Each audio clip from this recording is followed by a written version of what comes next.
Olá pessoal, decidi fazer um novo vídeo para dar continuidade ao assunto sobre traumatismo de crânio, né?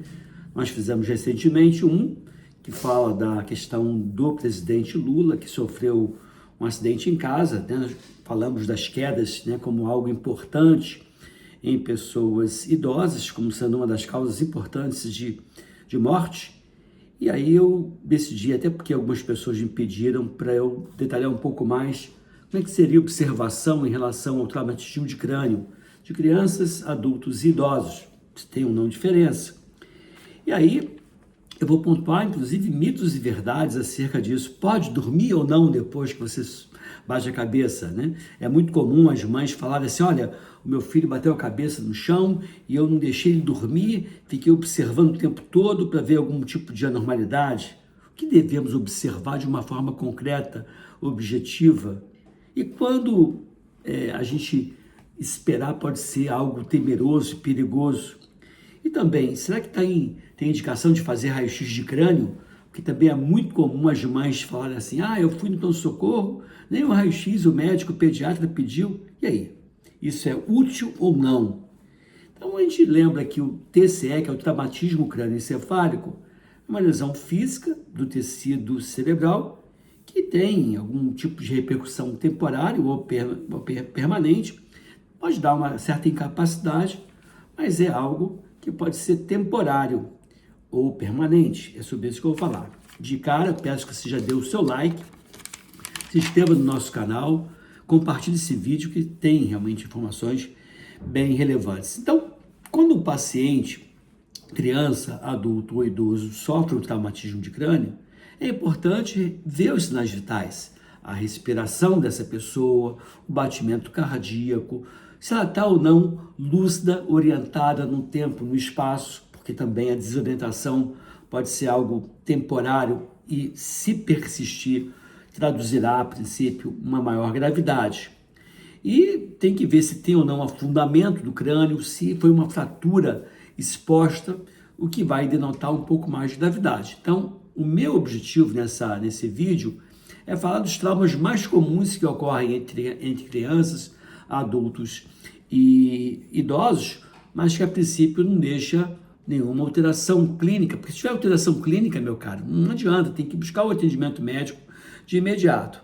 E eu vou falar um pouco da abordagem das primeiras 24 horas, 48 horas e 72 horas, para que vocês possam, com essa informação, ter um pouco mais de tranquilidade ou até mesmo se preocupar e levar de imediato o paciente até uma unidade de pronto atendimento. Então, cuidado, principalmente se essa pessoa estiver fazendo uso de alguns medicamentos, como, por exemplo, medicamento anticoagulante, porque pode ocorrer sangramento lento e esse hematoma pode aumentar, causando um aprofundamento da consciência, né? Um afundamento da consciência dessa pessoa e ela pode ter um dano até irreversível. Então, como eu falei para vocês, a ideia aqui é falar de trauma fechado ou que no máximo teve só um corte em couro cabeludo e é isso que a gente vai abordar. Então, lembrar inclusive que quando há um trauma frontal, na região frontal, às vezes aquele hematoma que se forma aqui, que as pessoas chamam de galo, né? Esse hematoma pode descer e ficar roxo embaixo dos olhos. Então isso não demonstra maior gravidade, demonstra simplesmente que esse hematoma está evoluindo. Não é de imediato, tá bom? Essa fratura, esse hematoma abaixo dos olhos, de imediato realmente traduz uma gravidade maior, até fratura de base de crânio. Então, quando você tem esse trauma, né? E esse sacudir de uma forma muito abrupta do crânio, da calota craniana, pode romper alguns vasos e pode causar, então, uma hemorragia intracerebral, hemorragia subaracnoideia, hemorragia epidural ou subdural. E aí, diante de uma suspeita de fratura, de uma suspeita de hemorragia, adianta ir no pronto-socorro e pedir, quero que faça um raio-x, não vez, filho. O raio-x não vai adiantar em nada. Fazer raio-x para trauma de crânio, como esse que eu estou falando, é algo desprezível, só vai irradiar e pouco ou nada vai ajudar. Agora, tomografia computadorizada, ok. Ressonância magnética em alguns pacientes, ok também. Mas as crianças menorzinhas, que ainda têm a fontanela, né, a moleira aberta, Essa casca craniana, ela é mais maleável, então o trauma, a fratura, é menos frequente. As pessoas falam assim, o fulano é um cabeça dura, porque essa junção dos ossos fica uma soldadura, fica soldado realmente fixo, depois dos 30 anos. Aí você fala, fulano é cabeça dura, porque já tem mais de 30 anos de idade, e aí a cabeça é um pouco menos flexível, né? Em crianças menores, essa moleira, essa pontanela, essa faz com que haja uma certa maleabilidade, evitando, inclusive, a natureza sábia, que haja uma fratura com a frequência, né, que seria mais comum nos adultos.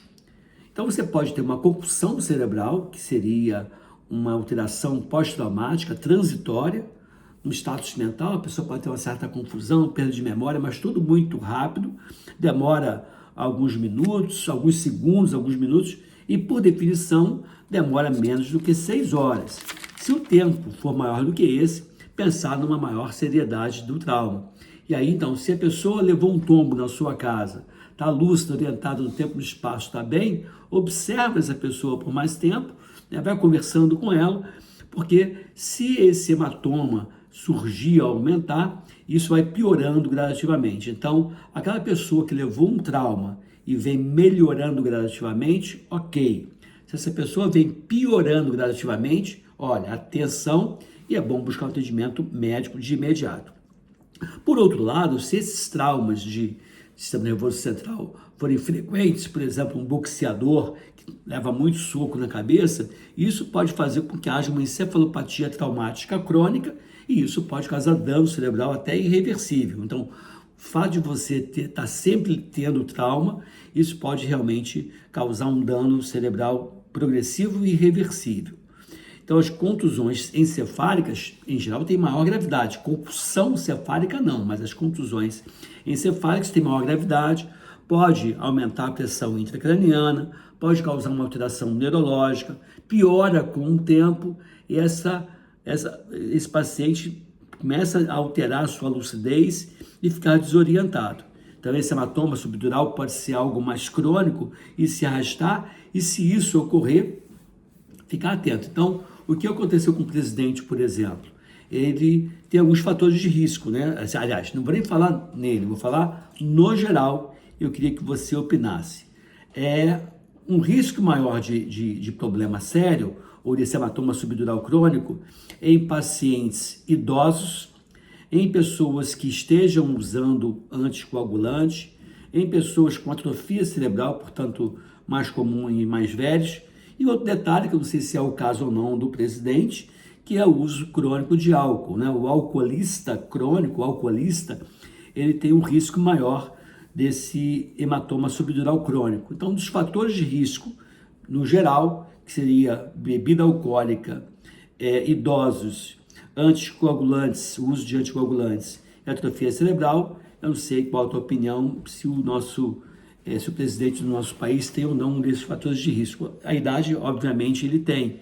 Eu não sei o resto, queria que você opinasse, por favor. O raio-x, como eu falei e repito, ele é uma ferramenta obsoleta para avaliar um trauma de crânio.